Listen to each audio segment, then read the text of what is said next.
Galnet News Digest, 4th of September 3304. We read the news so you don't have to. In this week's news, Rise of the Righteous. Fleet carriers enter holding pattern. All aboard the Gnosis. Human trafficking fears flood Colonia. A poke in the Sagittarius Eye. Rise of the Righteous. Following last week's revelation that hate campaigner Juanita Bishop plans to run for federal Congress, Alliance President Gibson Kincaid is seeking to shake up the sleepy backwater of alliance politics with a major constitutional amendment. Kincaid, one-time governor of Zéance, where all the money comes from, was elected to the largely ceremonial role of president in 3303. Announcing that he'll stand for re-election, Kincaid's platform will see the term for president increased from 2 one-year terms up to 6 years, and the president granted executive powers, effectively making the president more powerful than the Assembly, which is currently led by Prime Minister Edmund Mahon. Mahon was understandably dismissive, describing the checks and balances in the current system as essential for the political stability of the alliance. More presidential candidates are expected to throw their hats into the ring in the coming weeks. Meanwhile, the Alliance elite diplomatic corps has welcomed adherents of the cult of the Flying Spaghetti Monster and all other religious groups to its systems. Stating that it would not oppose the appeal by the Thargoid cult for Thargoid hearts and tissue, the AEDC said that while it would not actively participate in an activity that many view as treachery, neither would it do anything to oppose the appeal. In fact, the AEDC has offered to provide protection to commanders arriving with Thargoid offal, and is offering a free ship makeover to the 3 most successful participants. Fleet carriers enter holding pattern. In news that will disappoint many, the launch of a new generation of mobile fleet carriers has been pushed back to 3305. The designs have already been subject to a massive cost overrun due to disagreements between the companies manufacturing components for the new ships, and a lack of a clear market has raised questions over their viability. In related news, commanders who've bought lifetime permits and who've been getting increasingly upset that updates and improvements have been made free for all, are to be given a package of paint packs and bobbleheads to make them shut up until the next set of permits goes on sale next year. All aboard the Gnosis.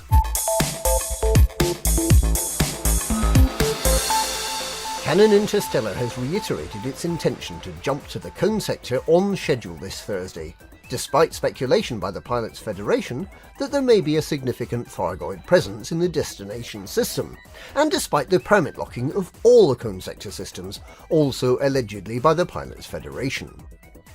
Commander Starbeaver, a spokesperson for Canon, notes that the Gnosis has been targeted by the Thargoids this week, but there's been little or no Thargoid activity near the ship, leading to speculation that this might be a false positive. Canon has welcomed the prospect of a Thargoid horde bearing down on their fleet carrier following Thursday's jump, as an opportunity to study the creatures in their natural habitat, and possibly also to observe interaction between the Thargoids and the alien species that some say live there, the Coneheads. Meanwhile, controversy surrounds the Fuel Rat's decision to offer humanitarian refueling support to less capable murderers. Antisocial commanders who commit a crime at the Gnosis and get themselves killed are transported to a detention centre in the California Nebula, leaving them up the creek without a fuel scoop and unable to leave the detention system. However, the Fuel Rats have a policy that they'll refuel anyone, regardless of criminality, and they are therefore assisting commanders to return to the Gnosis to commit further acts of murder. Interpol is believed to be investigating whether the Fuel Rats can be prosecuted as accessories to murder. Human trafficking fears flood Colonia.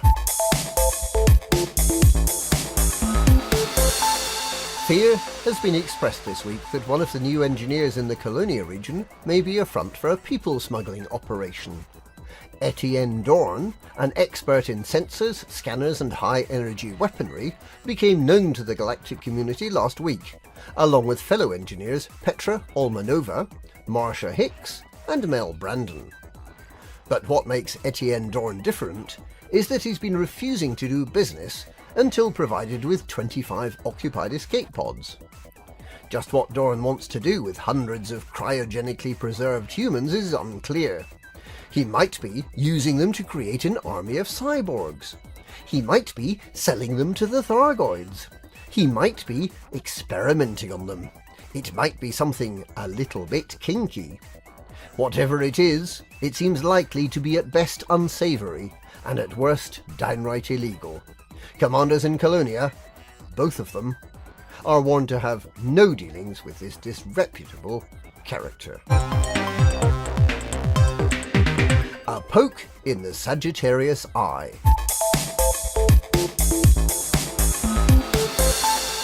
After Sagittarius Eye went offline last week, details have been emerging of the attack that silenced the media.